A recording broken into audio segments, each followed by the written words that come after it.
Video because you want to know if this movie is worth going to the cinema for it. I want to tell you, book your ticket now. Top Gun Maverick. Movie for me and a lot of movie lovers. It is the best movie of 2022. Top Gun Maverick is the sequel to Top Gun, which was released in 1986.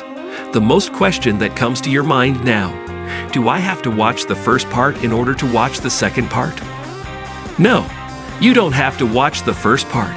But if you want to live the experience of watching Top Gun Maverick in the best possible way, I strongly advise you to watch the first part. Why? First, because it is in order to relate to the characters of the movie more. There are also some characters in Top Gun Maverick who have no flashback to their past, the past that was in the first part of the movie. Second, the general atmosphere of the movie, the music, and the photographic environment. When you watch the first part, there is some emotional connection with the second part. This movie depends heavily on nostalgia. Thirdly, you can understand the attitude of some characters towards each other, why this character is envious of those. It will be explained why there is hatred between some of the characters in Top Gun Maverick, but in the first part you will understand more and relate to the characters faster. Top Gun movie is a beautiful movie, and my rating is 8 out of 10. I mean, you will not waste your time watching the first part. But if you don't want to watching Top Gun, you can watch Top Gun Maverick and enjoy it a lot. The story of the film revolves around a group of elite pilots in the USA. They were assigned a suicide mission, Mission Impossible. In order to train for the task, they use a trainer who has the same experience 36 years ago, which was the story of the first season. The challenge for instructor Pete Mitchell is to get the pilots who did the job safely. This crazy task is a very difficult one, and what makes the task harder and harder are some of the characters and their past, like Bradley Bradshaw and how Pete Mitchell, the end of a whole year to enroll in aviation college, and some narcissistic characters, and the relationship of these characters with each other. Will Pete Mitchell succeed in a mission or not? Before starting the positive points, I hope this video will get your support. We get tired and every week we download about 5 videos on the channel, but we don't get subscribers, likes, or any comments. If you are interested in the world of movies, series, subscribe to the channel and tell us in the comments about your opinion about Top Gun Maverick. I'll start with the strengths of the film, because some of the strengths are rare to see today. First of all, the scenes associated in flying warplanes or drills were great scenes. The reason is simply that they are real scenes. Not all actors were piloting planes, but they were inside them. This thing increases the pleasure of watching because all the reactions were real. In a long time, I have not seen action scenes with this power.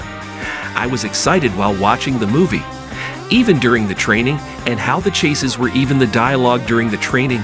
While they were inside the planes, Hamas was to the farthest degree. Also, Tom Cruise was the one who piloted the plane because he had an aircraft pilot's license. Secondly, cinematographico. The shooting angles were the most beautiful, almost the same style as the first season, but in the second season it was better because of the development of technology. We had 2 shooting angles, which were the features of the pilot and how he reacted to the problems that happened to him. And the expressions of the eyes were the woman because of the feelings inside the pilot. Tom Cruise has excelled in this. Bravo, Tom Cruise. What made these shots look enthusiastic is thanks to the editing team. The montage was 10 out of 10. The choice of scenes and angles of shooting and combining them, and the choice of music was very beautiful. The 80s were a strange period. Even the hairstyles were weird, but music was beautiful in the 80s. In this film, the music of the 80s is used. Thirdly, characters. There are many beautiful characters in this movie. Let's start with Tom Cruise. He is one of the best actors for me, and I have watched all his movies for him.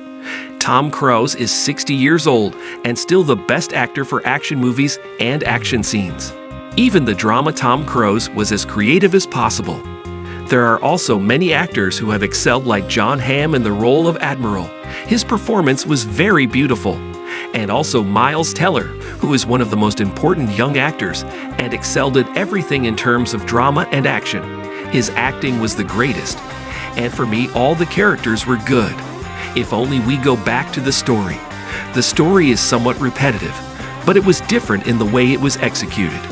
The story about teenagers competing with each other. And there's a coach, and relationships, and drama. All of these things are repetitive. Feel that it is a new story, and the reason is that they use the strengths in an innovative way. Like photography, drama scenes, relationships, there was a creative touch to all these factors.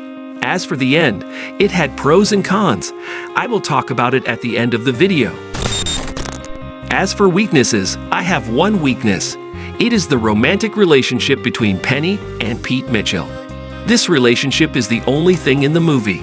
The problem is not with the actors. Tom Cruise and Jennifer Connelly are the best actors. But the problem is in the story and how this relationship was highlighted. I expect that if this relationship had not been written, it would have been better. I repeat, a great movie, which is the best movie of 2022, and my rating for the movie is 9 out of 10. If you have not seen the movie, I hope you get out of the video, and after watching the movie, complete the meaning of this part of the review. In this passage, I will talk about the scenes that attracted me the most and some of the negative points in the end. First, use actor Ed Harris to explain what happened to the character Pete Mitchell during 36 years. Because the last time we saw him, he was a war hero. He was a young man. What happened to him was explained by Ed Harris within 10 minutes. Ed Harris is a strong actor, and for me a good choice of the makers of the work. Secondly, everything related to training was awesome. As we said, there was nothing new, but the quality of the acting was clear. But using the hangman character, at the end of the story it was clear to everyone. He's the one who's going to overrule them. It was expected for everyone. And the reason the ending was exposed was that Hangman wasn't called to the mission. The last thing I want to add about the end, I was hoping for Peter Mitchell's death in the end. I expect if the character of Pete Mitchell dies, it will be a dramatic and beautiful ending. The reason is that Pete Mitchell has always felt regret for the death of his friend in the first part. Even if he is not the reason, but deep down the personality of Pete Mitchell feels regret. If he dies for sacrifices in his friend's son, it will be an end more beautiful. If you got here, you definitely liked the video. So why don't you subscribe to the channel to receive all the videos that we will download on the channel? Don't forget to tell me in your review to the movie from 10, and what are the weaknesses and strengths. Peace.